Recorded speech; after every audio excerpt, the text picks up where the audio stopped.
Bismillahirrahmanirrahim. Assalamualaikum warahmatullahi wabarakatuh. Alhamdulillah, segala rahmat, segala nikmat yang Allah berikan kepada kita, sehingga hari ini kita masih diberikan kesempatan untuk menjalankan amanah-amanah kita sebagaimana biasanya. Semoga kita selalu menjadi orang-orang yang bersyukur atas segala nikmat Allah yang diberikan kepada kita. Oke, semoga kita selalu sehat ya. Kalian juga sehat, tetap semangat menjalankan amanah-amanahnya, disiplin dalam amanah-amanahnya, tanggung jawab dalam amanah-amanahnya. Oke, baik, untuk hari ini kita masih melanjutkan materi yang kemarin. Ya, tapi untuk hari ini kita masih membahas tentang bilangan berpangkat. Ya, membahas tentang bab 1 bilangan berpangkat dan akar bilangan. Oke. Nah, jangan dilupakan ya, ini adalah dasar kita konsep Islam dalam materi bilangan berpangkat, yaitu Quran surah Al-Hadid ayat 11. Oke, semoga selalu istiqomah dalam kebaikan-baikan sehingga kita nanti akan mendapatkan pahala yang berlipat ganda.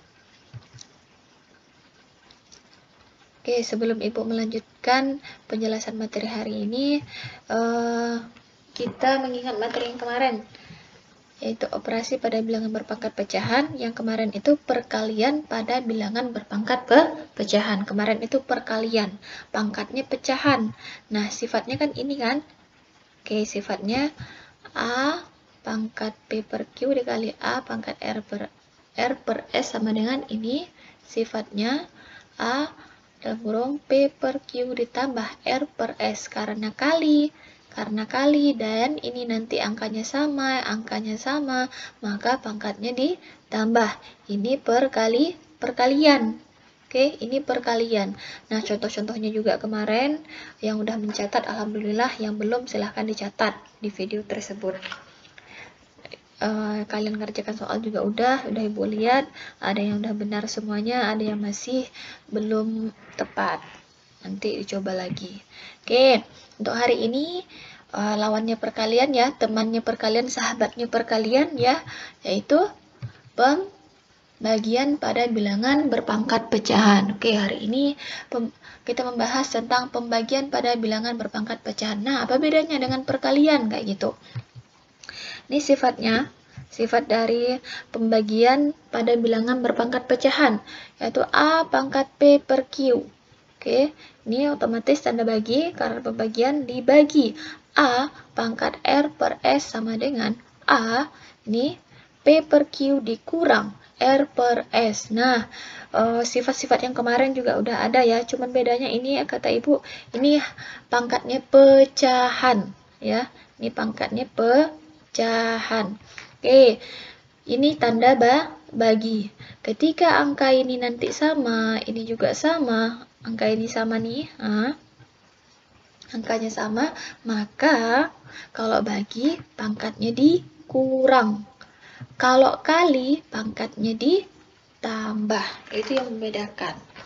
Oke, kita langsung ke contoh soal ya. Contoh soalnya tidak jauh beda dengan contoh soal yang kemarin. Bedanya itu tanda bagi dengan tanda kali ja.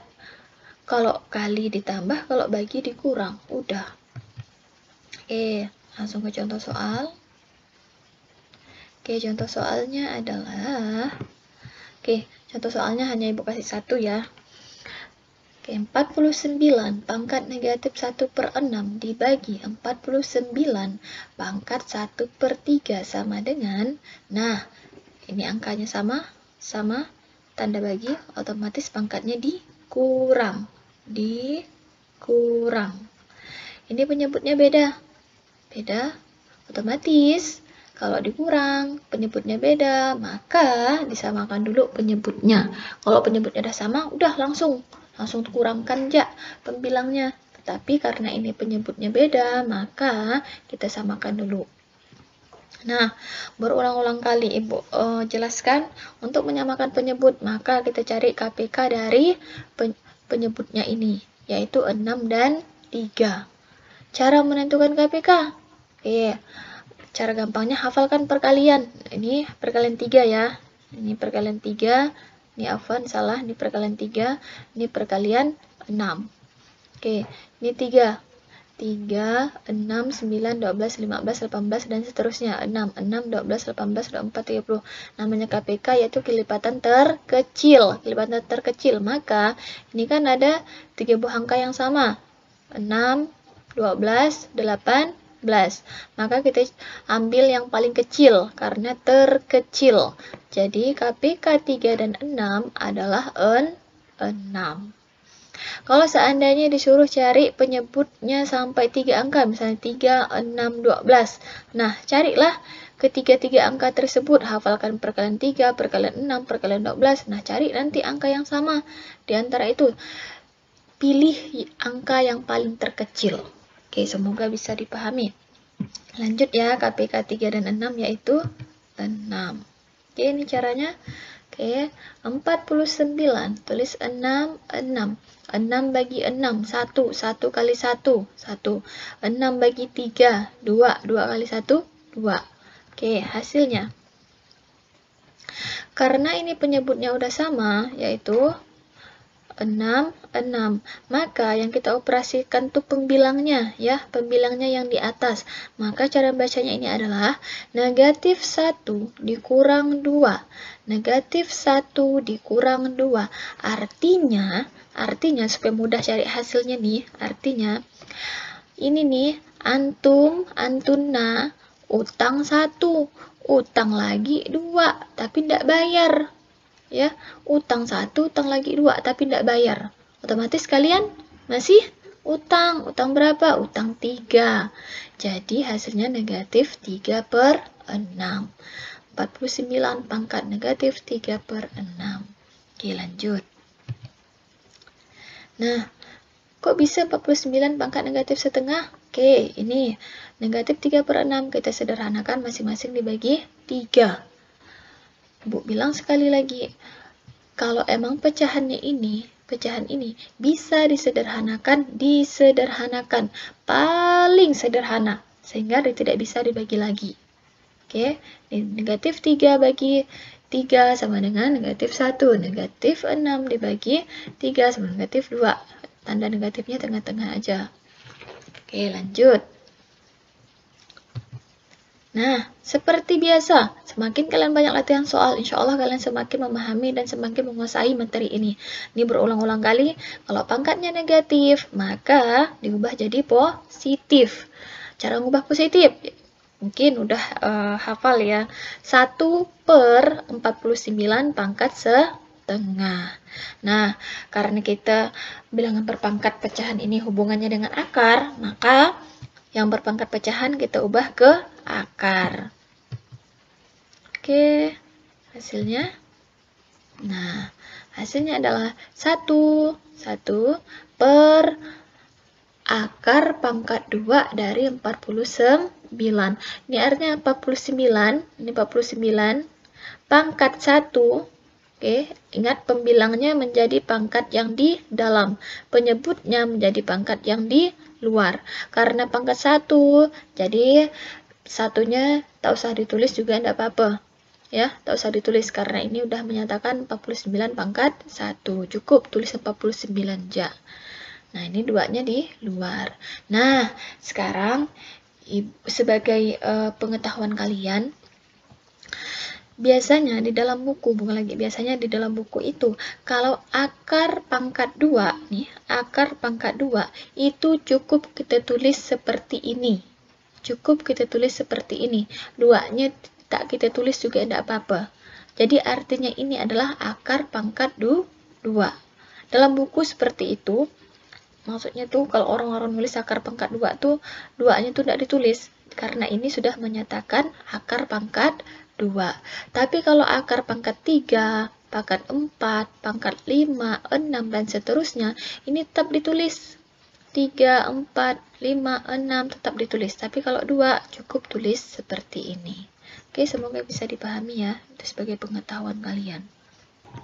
Oke, kita cari hasilnya. Kita cari kalau emang udah bisa diakarkan, ini harus diakarkan nih. bisa diakarkan, ini harus diakarkan. Kita cari hasilnya yang paling sederhana, ya. Kita cari ini kan bisa nih. Nah, ini artinya akar pangkat 2 dari 49 itu berapa? Satunya kan pasti tetap tuh nanti di atas. Nah, ini kalau bisa diakarkan, kita akarkan, ya. Hasilnya cari yang paling sederhana. Nah, ini artinya akar pangkat 2 dari 49. Akar pangkat 2 dari 49. Artinya, angka berapa yang pangkat 2 hasilnya 49? Angka berapa yang pangkat 2 hasilnya 49? Ya, atau angka berapa kali angka berapa yang hasilnya 49? Oke, kita cari. Makanya harus hafal perkalian, ya. Antum harus hafal perkalian. Oke, hasilnya adalah yaitu 1/7. 1/7, satunya tetap 1/7. 7 kali 7 49, atau 7 pangkat 2 hasilnya 49. Oke, semoga bisa dipahami materi hari ini. Banyak-banyak latihan soal, nanti juga ada ibu kasih soalnya ya di Google Classroom. Semakin kalian banyak latihan soal, insya Allah sesulit apapun materi itu, insya Allah bisa dipahami dan bisa dikuasai. Yang penting ada ikhtiar, jujur ya. Kita udah ikhtiar bu, kita udah jujur. Yang penting jujur bu, tapi tidak ada ikhtiarnya kan. Itu sama juga dengan 0. Nah, semoga bermanfaat ya. Jika ada kemampuan, insya Allah pasti bisa. Tapi jika tidak ada kemauan, pasti banyak alasannya. Oke, Ibu mohon maaf atas segala kekurangan ya. Ibu mohon maaf atas kekurangannya. Di materi hari ini kita akhiri dengan baca hamdalah alhamdulillahirobbilalamin. Kita tutup dengan doa kafaratul majelis. Subhanakallahumma wabihamdika asyhadu an la ilaha illa anta astaghfiruka wa atubu ilaik. Jazakumullahu khairan katsir.